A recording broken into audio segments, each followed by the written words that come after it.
কুমড়োর ভর্তা যে এত টেস্টি হয় একবার না বানিয়ে খেলে বুঝবেন না, অসম্ভব টেস্টি হয় আর খুব কম টাইমের মধ্যে হয়ে যায়। নমস্কার বন্ধুরা, ওয়েলকাম টু মাই জিমাস কিচেন। পেঁয়াজ, কুমড়ো, শুকনো লঙ্কা আর আমি রসুন নিয়েছি 7-8 কোয়া মতো। এইবার ফ্রাইং প্যানে সর্ষের তেল গরম করতে দিলাম, সর্ষের তেলেই হবে।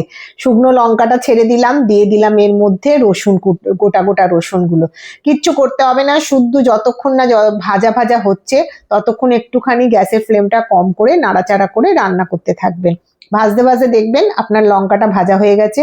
আমি লঙ্কাটা যাতে না পুড়ে যায় সেই জন্য আগে একটু তুলে নিলাম, দিয়ে রসুনটাও খুব ভালো করে লালচে করে ভেজে নেবো। যখন দেখবেন একদম পুরো লালচে হয়ে যাবে তখন রসুনটাও তুলে দেবেন, কারণ কি একটু শক্ত থাকলে মাখা যাবে না। আর এর মধ্যে এবার দিয়ে দিলাম কুচিয়ে রাখা পেঁয়াজ। পেঁয়াজটাও নাড়াচাড়া করব। গরমের দিনে যদি কিছু রান্না করতে ইচ্ছে না করে কিংবা কোনো কিছু খেতে ভালো না লাগে, তাহলে মুখের স্বাদ বদলের জন্য কিন্তু এই রকম ভর্তা অসাধারণ। আর এটা দিয়েই পুরো এক থালা ভাত আপনি খেয়ে নিতে পারবেন। দেখুন পেঁয়াজটাও লালচে করে ভাজা হয়ে গেছে, এবার পেঁয়াজটাও আমি তুলে নিলাম। আর ওই তেলের মধ্যেই কুমড়োগুলোকে এরকম স্লাইস করে কেটে রেখেছিলাম সমস্ত বিছিয়ে দিলাম, দিয়ে এর ওপর থেকেই একটু নাড়াচাড়া করে অল্প সামান্য একটু লবণ ছড়িয়ে দেবো, দিয়ে ঢাকা দিয়ে দেবো। দিয়ে একটু পরে দেখবেন এক পিঠটা হয়ে গেছে, আমি আবার পুরো কুমড়োগুলোকেই নাড়াচাড়া করে আর এক পিঠটা উল্টে দিয়ে আবারও ঢাকা দেবো।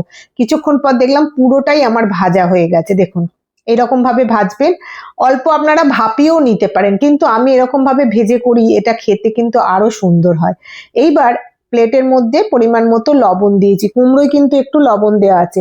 শুকনো লঙ্কাটা আগে লবণের সঙ্গে খুব ভালো করে মিশিয়ে দিলাম, ঝালটা আপনারা আপনাদের মতো দেবেন। এরপর রসুনের কোয়াগুলো এর সঙ্গে ভালো করে মেখে কুমড়োগুলোকে ভালো করে চটকাবো। এই যে মাখার পদ্ধতিটা, এটা কিন্তু একটু টাইম ধরে করতে হবে। পাখার তলায় বসে বসে আপনি সমস্ত কিছু ভালো করে চটকে মেখে নিন। পেঁয়াজটাও দিয়ে দিয়েছি এর মধ্যে। এইবার অল্প করে আমি এর মধ্যে দিয়ে দেবো কাঁচা পেঁয়াজ। একবার এইরকম ভাবে করবেন, দেখবেন কত সুন্দর খেতে লাগছে। আর দিয়ে দেবো একটু ধনেপাতা।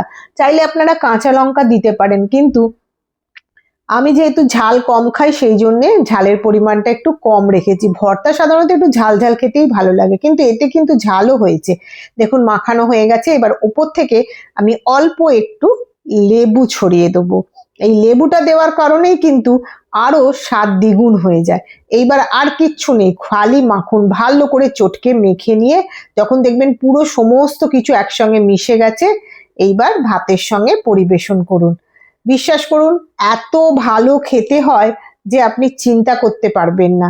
একবার খেলে মনে হবে রোজ বানাই। এবার আমি ভাত বেড়ে নিয়েছি, নিয়ে এর উপরে ওই যে তেল একটু রেখেছিলাম সেইটাও একটু ছড়িয়ে দিলাম। ব্যাস, আর কিন্তু থাকা যাচ্ছে না। কথা বলতে বলতেই এক খাবল মুখে উঠে গেছে। আশা করি আপনাদের ভালো লাগবে আর আপনারাও এইভাবে বানিয়ে একবার দেখবেন। নমস্কার বন্ধুরা, আজকের মতো এখানেই। চলুন আবার দেখা হবে অন্য কোনো একটা ভিডিওতে।